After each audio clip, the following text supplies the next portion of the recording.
সম্মানিত দর্শক, স্বাগতম। আমি নাদিয়া শারমিন। আজকের খবরের শুরুতেই থাকছে শিরোনাম, তারপর জানবো বিস্তারিত।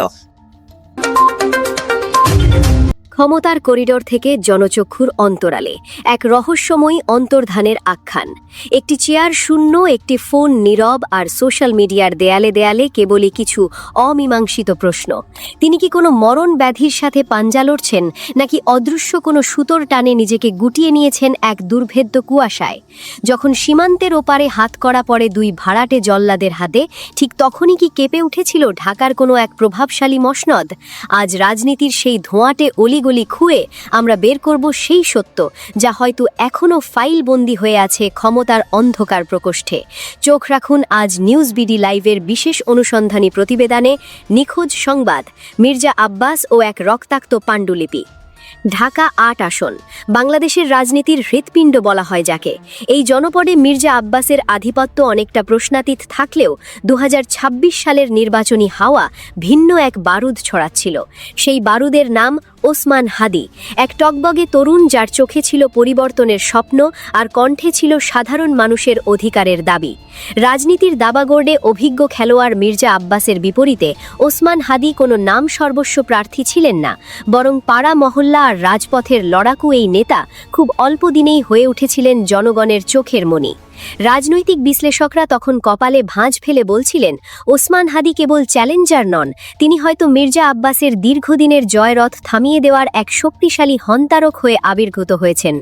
ক্ষমতার অলিন্দে তখন চাপা উদ্বেগ, এই তরুণকে কি থামানো সম্ভব, নাকি ঢাকা ৮ হাতছাড়া হতে চলেছে মির্জা আব্বাসের? জননীতির ময়দান যখন উত্তপ্ত, প্রচারণার মিছিলে যখন জনপদ মুখরিত, ঠিক তখনই ছন্দপতন। তারিখটা ছিল ১২ই ডিসেম্বর। কুয়াশাচ্ছন্ন শীতের সেই সন্ধ্যায় ঘটে গেল এক নজিরবিহীন হত্যাকাণ্ড। নির্বাচনী প্রচারণার ডামাডোলের মাঝেই একদল সশস্ত্র দুর্বৃত্তের তপ্ত বুলেট বিদ্ধ করল ওসমান হাদিকে। মুহূর্তেই রাজপথ ভিজে উঠল তাজা রক্তে। হাসপাতালের আইসিইউর বাইরে শত শত মানুষের হাহাকার, আর ভেতরে ওসমান হাদির জীবন মৃত্যুর লড়াই। কিন্তু নিয়তির লিখন ছিল অন্যরকম। চিকিৎসকদের সব চেষ্টা ব্যর্থ করে দিয়ে না ফেরার দেশে চলে গেলেন তরুণ এই নেতা। এই একটি মৃত্যু কেবল একজন উদীয়মান নেতার জীবনের অবসান ঘটাল না, বরং বদলে দিল পুরো নির্বাচনী সমীকরণ। যে লড়াই হওয়ার কথা ছিল হাড্ডাহাড্ডি, সেই ময়দান মুহূর্তেই হয়ে পড়ল ফাঁকা। এর পরের চিত্রনাট্য অনেকটা অনুমিতই ছিল। ১২ই ফেব্রুয়ারি নির্বাচন। প্রতিপক্ষ হিসাবে নাসির উদ্দিন পাটোয়ারি থাকলেও ওসমান হাদির অনুপস্থিতিতে মির্জা আব্বাসের সামনে কোনো বড় বাধা রইল না। জয়ী হয়ে তিনি কেবল সাংসদ সদস্যই হলেন না, প্রধানমন্ত্রীর রাজনৈতিক উপদেষ্টার মতো গুরুত্বপূর্ণ পদেও আসীন হলেন। ক্ষমতার শিখরে তখন তার দৃপ্ত পদচারণা।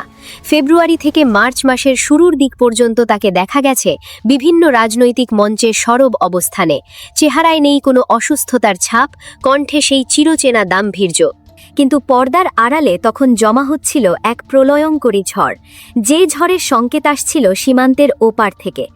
মার্চ মাস, ভারতের পশ্চিমবঙ্গের বনগাঁয় তখন গোপন অভিযান চালাচ্ছে সে দেশের পুলিশ। আর সেই অভিযানেই ধরা পড়ল এমন দুজন যাদের নাম প্রকাশ্যে আসতেই নড়ে চড়ে বসল বাংলাদেশের গোয়েন্দা সংস্থাও। গ্রেফতার হওয়া ফয়সাল কারিম মাসুদ এবং আলমগীর হোসেন, একজন ছাত্রলীগ নেতা, অন্যজন যুবলীগ কর্মী। তারা কেবল রাজনৈতিক কর্মী নন, তারা ছিলেন ওসমান হাদি হত্যাকাণ্ডের সেই দুর্ধর্ষ কিলার।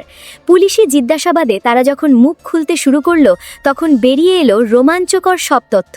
তারা ছিল কেবলই যন্ত্রী, কিন্তু তাদের আঙুল চালানো সেই সুতোর টান আসছিল কোনো এক অদৃশ্য মাস্টারমাইন্ডের কাছ থেকে।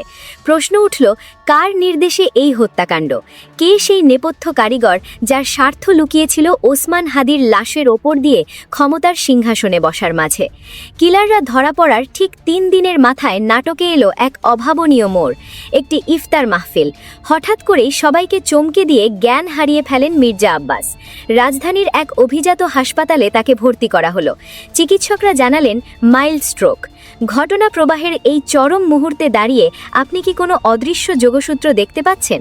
খুনিদের ধরা পড়া আর প্রভাবশালী নেতার এই আকস্মিক অসুস্থতা সবই কি নিছক কাকতালীয়?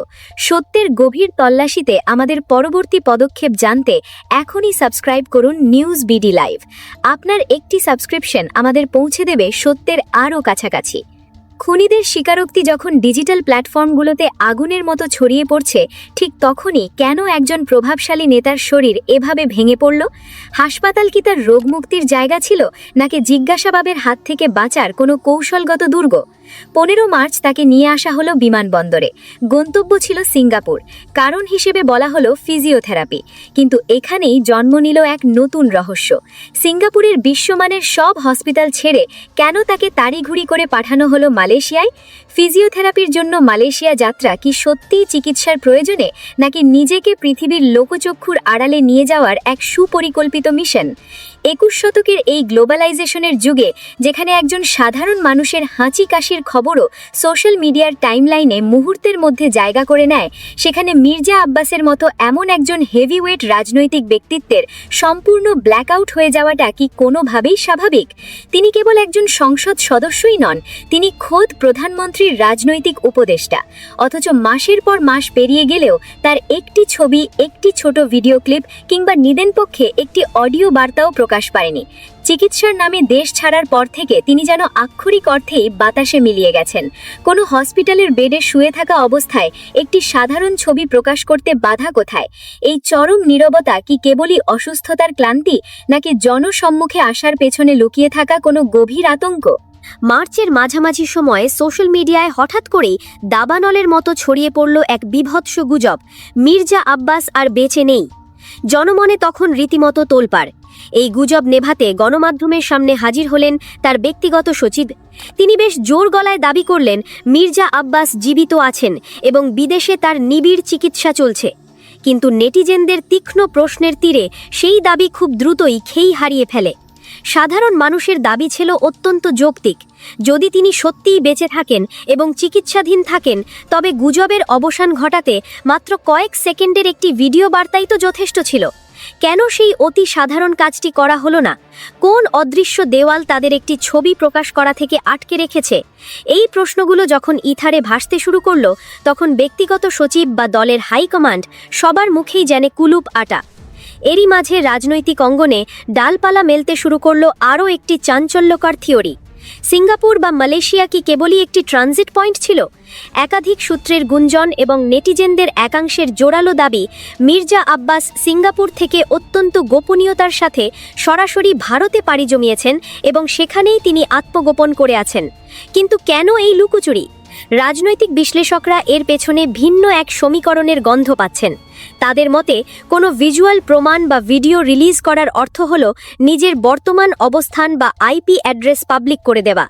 আর একবার যদি তার অবস্থান নিশ্চিত হওয়া যায়, তবে দেশি বিদেশি গণমাধ্যম কিংবা তদন্তকারী কর্মকর্তারা খুব সহজেই তার সাথে যোগাযোগের চেষ্টা করতে পারেন। আর ঠিক এই জায়গাতেই লুকিয়ে আছে সবচেয়ে বড় ভয়টি। একটু পেছনে ফিরে তাকানো যাক।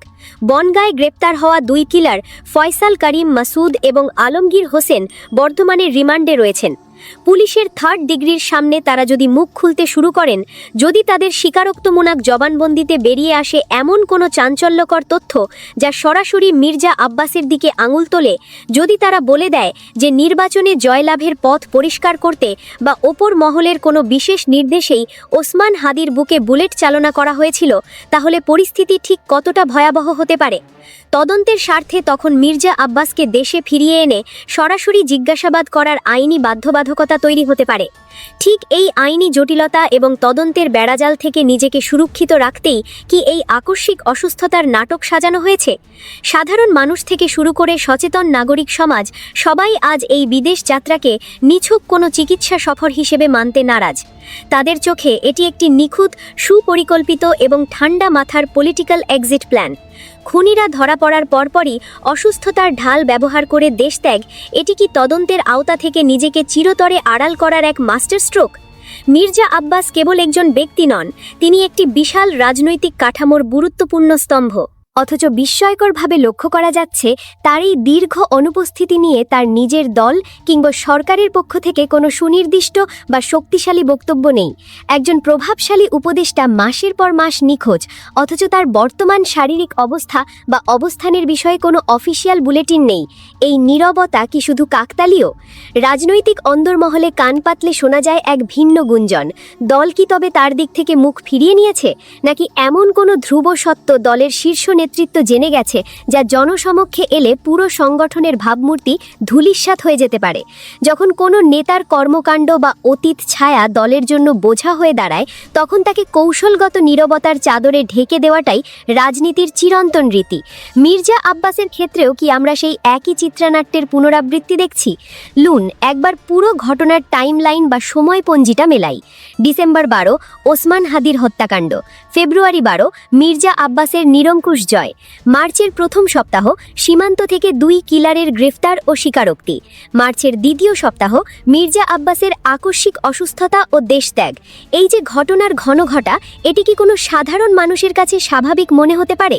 খুনিরা ধরা পড়ার ঠিক কয়েক ঘন্টার ব্যবধানে একজন মানুষের স্ট্রোক করা এবং দ্রুততম সময়ে এক দেশ থেকে অন্য দেশে পাড়ি জমানো, এর মাঝে কি কোনো অদৃশ্য যোগসূত্র নেই? প্রতিটি ঘটনাই যেন এক একটি সুনিপুণভাবে সাজানো ড্রামাটিক সিকোয়েন্স, যার শেষ গন্তব্য হলো তদন্তের র্যাডার থেকে নিজেকে চিরতরে সরিয়ে নেওয়া। আইনের হাত অনেক লম্বা হলেও রাজনীতির মারপ্যাচে অনেক সময় সেই হাত থমকে যায়। রিমান্ডে থাকা আসামিরা কি সত্যিই সেই মাস্টারমাইন্ডের নাম স্পষ্টভাবে উচ্চারণ করবে, নাকি কোনো এক অদৃশ্য চাপের মুখে সত্যটা ফাইলবন্দি হয়েই রয়ে যাবে? মিডিয়ায় প্রতিদিন নতুন নতুন থিওরি জন্ম নিচ্ছে। কেউ বলছেন তিনি আর কোনোদিন ফিরবেন না, কেউ বলছেন তিনি নতুন পরিচয়ে অন্য কোনো দেশে থিতু হয়েছেন। তবে আসল সত্যটা হয়তো লুকিয়ে আছে সেই নীরব হসপিটালের কেবিন থেকে, যেখান থেকে আজ পর্যন্ত কোনো তথ্য বেরিয়ে আসেনি। মির্জা আব্বাসের এই অসুস্থতা কি তবে রাজনীতির ইতিহাসের অন্যতম শ্রেষ্ঠ একটি অভিনয়, নাকি এটি একটি অপরাধ বোধ থেকে জন্ম নেওয়া পলায়নপর মনোবৃত্তি? অন্ধকার যত গভীরই হোক না কেন, সত্যের আলো একদিন না একদিন সেই অন্ধকার ভেদ করে বেরিয়ে আসবেই। সম্মানিত দর্শক, আজকের খবর এখানেই শেষ হলো। আরো বিস্তারিত ও আপডেটের জন্য আমাদের সঙ্গে থাকুন। ধন্যবাদ।